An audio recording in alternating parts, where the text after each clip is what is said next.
1991-yil 31-avgust O'zbekiston SSR Oliy Soveti davlat mustaqilligini e'lon qildi va o'z qarori bilan O'zbekiston SSR nomini O'zbekiston Respublikasi deb o'zgartirdi.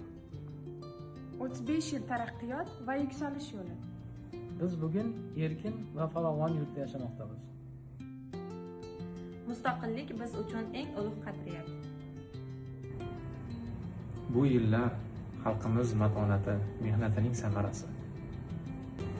35 yil davomida O'zbekiston yangi marralar tomon odimladi. Mustaqillik yoshlarimiz uchun keng imkoniyatlar demakdir.